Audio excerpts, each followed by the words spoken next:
सोचिए, आज से करीब 5000 साल पहले समंदर के बीचों बीच एक ऐसा शहर था जिसकी शान के आगे आज के बड़े बड़े शहर भी पानी भरे।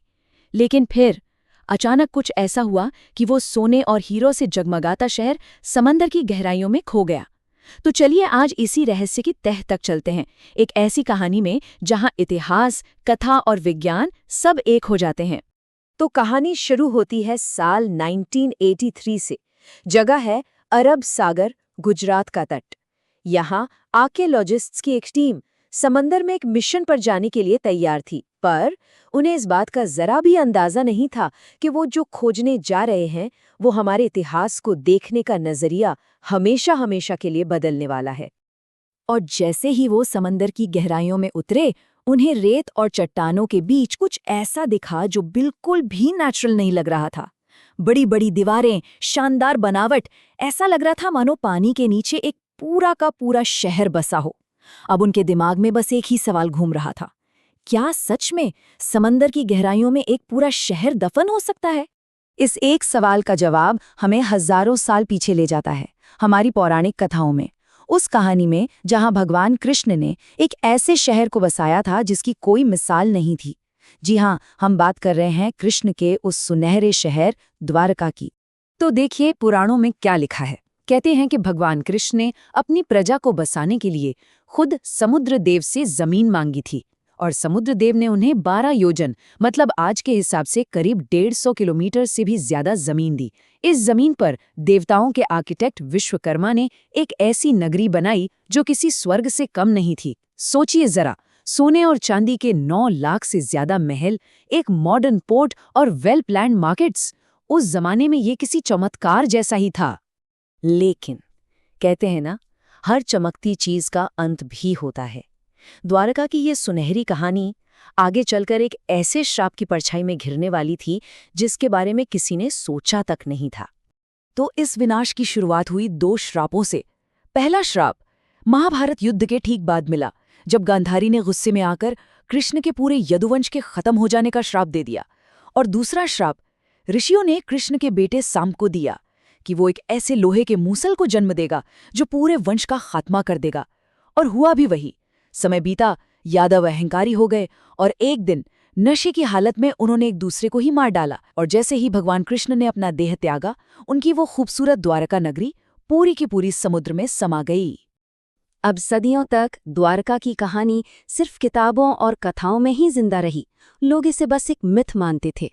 लेकिन फिर आई 20वीं सदी और एक आर्कियोलॉजिस्ट ने ठान लिया कि वो इस सच को सामने लाकर रहेंगे। उनका नाम था डॉक्टर S.R. राव, और उनका मानना था कि हमारे ग्रंथ सिर्फ कहानियां नहीं बल्कि इतिहास का एक हिस्सा हैं। पर ये सफर बिल्कुल भी आसान नहीं था। सोचिए, उस समय भारत में मरीन आर्कियोलॉजी एक बिल्कुल नई फील्ड थी। ना तो सरकार के पास ज्यादा पैसा था, ना ही कोई मॉडर्न टेक्नोलॉजी। कई लोग तो उनका मजाक उड़ाते थे, कहते थे कि ये तो बस एक धार्मिक जुनून है। फंडिंग की हालत इतनी खराब थी कि डॉक्टर राव ने सिर्फ 800 रुपए से ये मिशन शुरू किया था।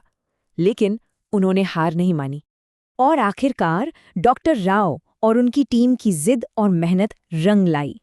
दशकों की मशक्कत के बाद समंदर की गहराइयों से ऐसे ऐसे सबूत मिलने शुरू हुए जो कहानी और हकीकत के बीच के फासले को कम कर रहे थे। जब गोताखोरों ने खोज शुरू की तो उन्हें पानी में करीब 30 मीटर नीचे 560 मीटर लंबी पत्थर की एक दीवार मिली।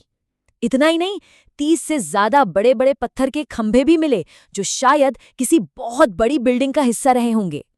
और सबसे बड़ी बात, वहां पुराने जमाने के पत्थर के एंकर्स मिले जो इस बात का पक्का सबूत थे कि यहां कभी एक बिजी पोर्ट हुआ करता था, बिल्कुल वैसा ही जैसा महाभारत में बताया गया है। और फिर एक ऐसी चीज मिली जिसने साइंटिस्ट्स को भी चौंका दिया।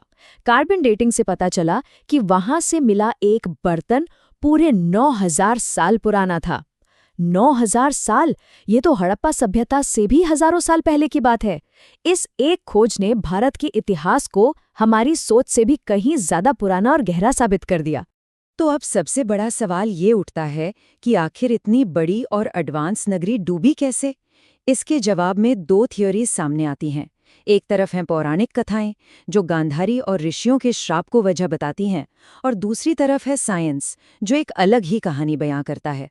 साइंटिस्ट का मानना है कि करीब 5000 साल पहले समुद्र का लेवल अचानक बहुत तेजी से बढ़ा, हो सकता है किसी बड़ी सुनामी या किसी और नेचुरल डिजास्टर की वजह से, और इसी ने इस पूरे शहर को अपने अंदर समा लिया।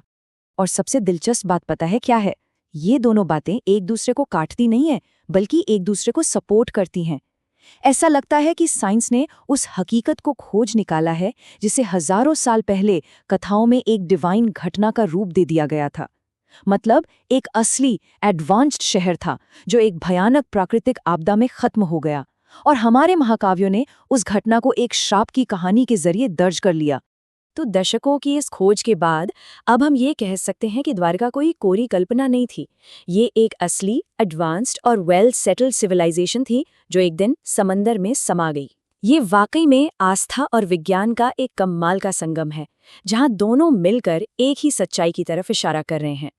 द्वारका की ये कहानी हमें एक बहुत बड़ी बात सिखाती है कि कुछ सच कभी खत्म नहीं होते, चाहे वो कितनी ही गहराइयों में क्यों ना दफन हो। ये हमें याद दिलाती है कि हमारी पुरानी कथाओं में कहीं ना कहीं इतिहास की गूंज छुपी है, बस वो सही समय पर हमारे द्वारा खोजे जाने का इंतजार करती है। क्योंकि कुछ कहानियां कभी खत्म नहीं होती, वो तो बस दोबारा जगाए जाने का इंतजार करती हैं।